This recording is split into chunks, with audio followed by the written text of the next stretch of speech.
Nano musidɓe on wonɓe cibude assistance humanitaire d'urgence nokku kala ka wonti ɗon assalamu aleykum min salmini on waɗa teddugal mi yetti o mourade moƴƴuɗo aɗa waccana min hakki hannde kadi ko jawona tana haɗa kadi ko wonene bobo ɗo yewtuka meɗen so tawi woni réseau ji ɗi jaaɓi en tinnude par ce que je vois déjà qu'il y a pas de réseau d'abord donc c'est vraiment compliqué voilà donc aray ko wonene bobo yewtuka meɗen ɗo ino wullude mourade moƴƴuɗo mi tini bom makko on wi bobon ko lewru woni ko heeɓi haray noon no yurmi ko fota wona seeɗa kadi no jurmi ko fota wona seeɗa ante bobo assalamu aleykum aleykum salam no hayfi no hayfude hayfi ibeja ante hoore bobo miye bobo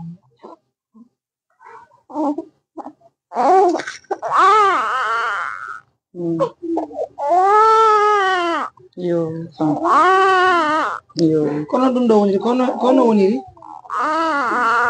ko ni o jibinira min aro ko Konakiri min e modi am e wonno ay hewti ko mi jibina woni mi yawlaade mi jibinoya to mi ari noon ko lattani jano mi jibini ɗon yande mi jibinde ɓeni woyo min addumo direct Konakiri ɓeni wo kamɓe ɓe wata ñawdude ɗum ɗon modi am inni aw joni yoɓe accu mi yaako suudu taw mi yiitida ton e famille on si mi wawa yaade on tuma ɓe inni aw min hoti ko suudu jibin e lendi o woni mardi mercredi en addimo Konakiri min jindi ton noon ha mbuuɗi amen ɗi lanni hay koko waɗimo ko ɓaawo ɗo ɗum ɗon fayda koko selli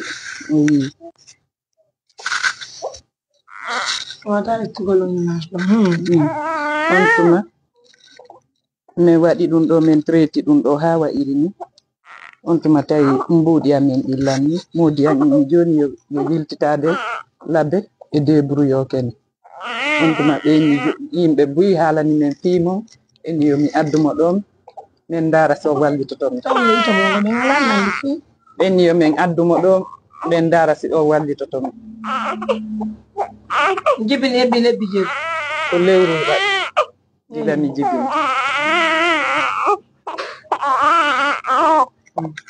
bobo noon si wawi kene ɗanade ka ko no woni o walay wullude kenen o ɗano seeɗa kenen kadi o walay wullude men ɗantako konno noon haray konno noon haray on naɓi bobo ngal haftano kono ɓeyni toon min naɓi mo min ati taw mi yehi ñasidimo min traiti mo ɗon ha on tuma ɓen ɗon inni ki o perugol ɓaawo ngol e hoore makko nden wo ko 20 millions min inni aw on tuma woɓɓe goo kadi inni yo min yahu donka kadi min daara min ƴettimo kadi min yehi ɗon ɓen ɗon kadi waɗi golle mum ɗen fof ɓen ɗon kadi haalni min on prix ɗon on tumati modi an inni joni ɓe hotude labbe ɓe débrouille ton kene ɓe accilan Konakiri to on tumati mi woni ton ha mon miidi o inna joni yomi aru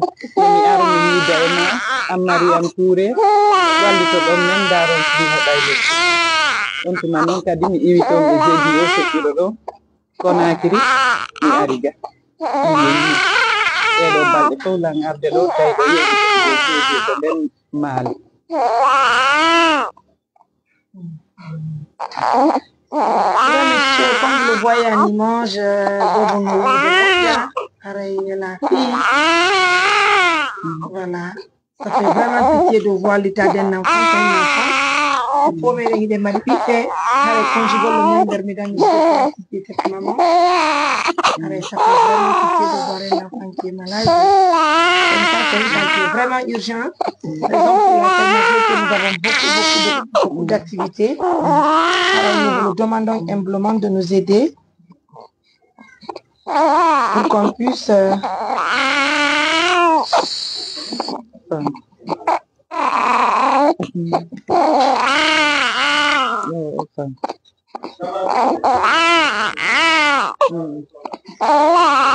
yo non era con Marino walli torolla fi Allah ko ɗum mi tori jindidi e bobo ngamiron ko laftani kono akiri jindidi e makko ko laftani ɗum fof ko siɗɗo an jajirawo no hoɗi ko natirgal to ɓen ɗon non to ɓen ɗon me ngardali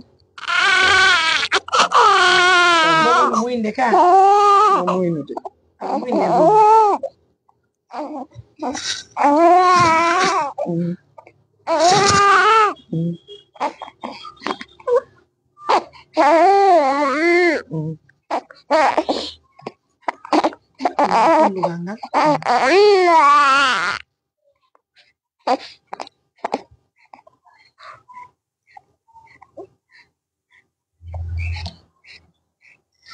Why?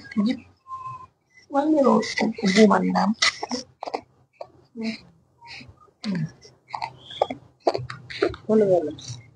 Buma hindi mo sa bobo mo.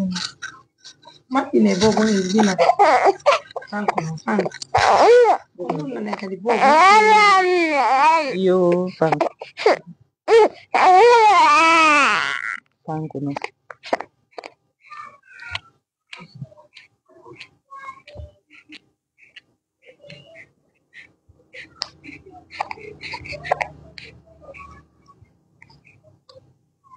simo musede o muyna o tutta o meɗɗoto ha o gayna o tutta en min Why ko mata o bobo.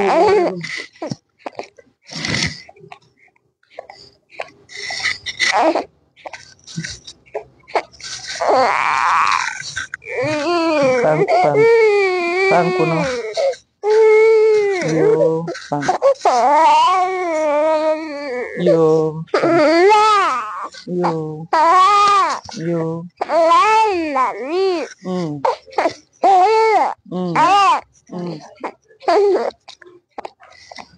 Allah akbar.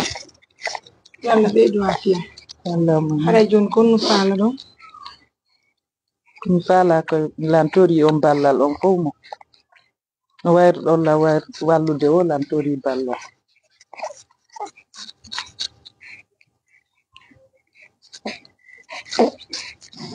Non, attends, quand même, Agdaba, attends, je veux t'aider, toi. fanko Non, musidɓe on wonɓe sibude assistance alimentaire d'urgence nokkugal ka wonti ɗon haray ko non woniri meɗen tori on ballal mourade moƴƴuru pour l'enfant on tini ça fait vraiment pitié de voir un enfant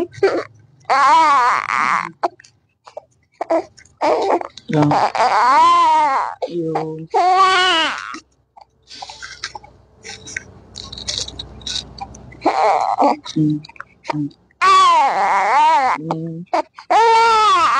fanko il faut un montant de 20 millions pour le traitement de cet enfant selon la maman parce que pour l'instant men naɓali ɓe ka laptan kono nani o yi ko même situation e kum bobon ku naɓuɗen hande ka laptan fi ko hoore nden ɓuuti kon haɗa fino ko waɗi kon ka ɓaawo pour l'instant j'ai pas les nouvelles si c'est pas de l'envoyer à l'hôpital donc ensemble vous et nous on va se donner les mains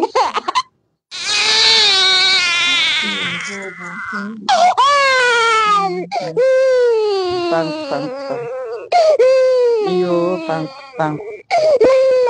fanko no yo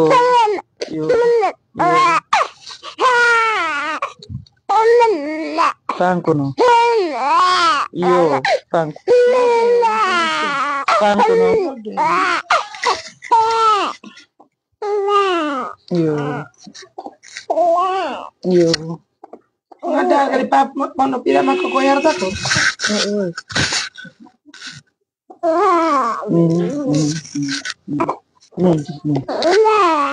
muy ko babi ko bawo nya jaare dum non ñaki fanko fanko no yo nani fanko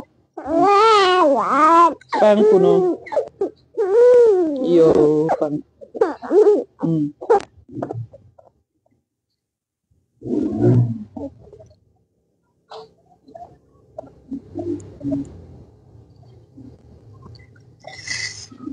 Mesdames, Messieurs, nous vous invitons vraiment de nous aider par rapport à la situation de cet enfant. Le 5 ans, c'est vraiment urgent. Je suis obligée même de couper le virus.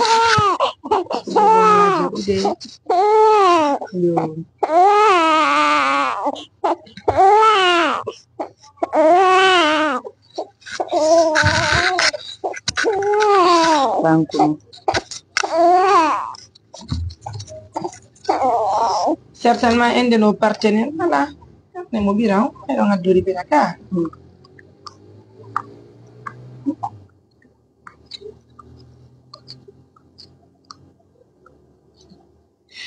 En tout cas, mesdames, messieurs, nous vous invitons de nous aider.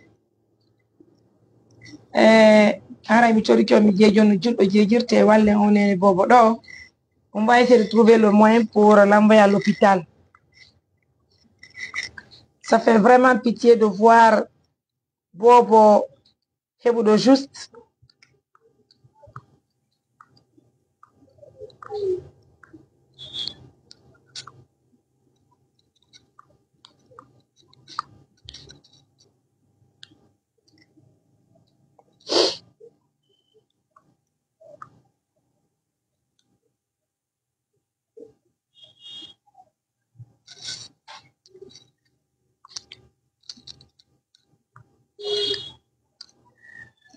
Kono wonire musidɓe hara o yi hoore bobo on no janɗi o yi kadi mo mayi ɗum aka ɓaawo haray c'est pas une chose qui est facile on gandi ka laptangi men se yeeyi wondema kala ko assistance wonɗen e wadde eux ils vont pas avoir ça il faut reconnaître que gila fuɗɗiɗen golle men ɗen aucun hôpital hay goto e yahali e ñawdiriɓe o naɓuɗen ɓen cadeau hara ɓe landaki e mbuɗi si c'est pas l'hôpital de l'Abbé. Il faut mentionner que l'hôpital régional de l'Abbé, vraiment, c'est une direction qu'il faut apprécier. C'est une direction, c'est un hôpital. Vraiment, c'est maintenant en charge. Il y a eu 2 cas à l'Abbé, tels que doit opérer la même chose. Donc, moi, j'anime cette émission très fatiguée, je vous jure sous l'honneur, je suis très fatiguée. Je suis vraiment fatiguée, mais voilà. Kofi Boboni, raison pour laquelle je n'ai pas dit à la maman de partir. J'ai dit à la maman de rester. Je vais informer à nos partenaires. Si les partenaires nous assistent aujourd'hui ou bien demain, on va l'embarquer sur Conakry. Donc, Aray, Medentori Yombalal,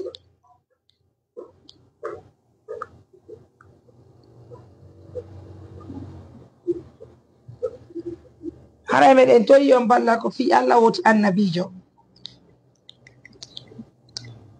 Assistance humanitaire d'urgence vous demande de l'aide pour cet enfant. Joni non bobo no nawni. Ko yore bobo no jandi. En même temps kadi bobo no mari ugere ka bawo. Be heɓali feere ñawdugol bobo on joni bobo kan no yarde o ɓira ɗo. C'est-à-dire tout est mélangé bobo ko lewru petton ko heɓi kala o jibina. Haray meɗen tori yo balla o fi Allah woti annabijo ensemble pour les partenaires de l'ONG. On va aider la maman, on va envoyer cet enfant pour son traitement. Certes, vous avez constaté à travers ma voix que je suis hyper fatiguée, mais il y a de ces cas, dès que c'est urgent, il faut forcément qu'on remonte l'information auprès des partenaires, voir comment ils vont nous assister pour le traitement de cet enfant. Allô? Njara? Combo? Combone? Cohambo? Ah, Johnny Minodita Yafe. Et je me rappelle également que j'ai même pas mon numéro WhatsApp à présent parce que j'ai envoyé le numéro au cyber. Voilà, donc je pense que les partenaires, même si les partenaires appellent, ils ne vont pas m'avoir. Mon numéro est de l'autre côté. De toute façon, je vais vous laisser, mesdames, messieurs, je vous demande humblement de nous aider. Aidons ensemble la maman. Inch'Allah, tout ira bien.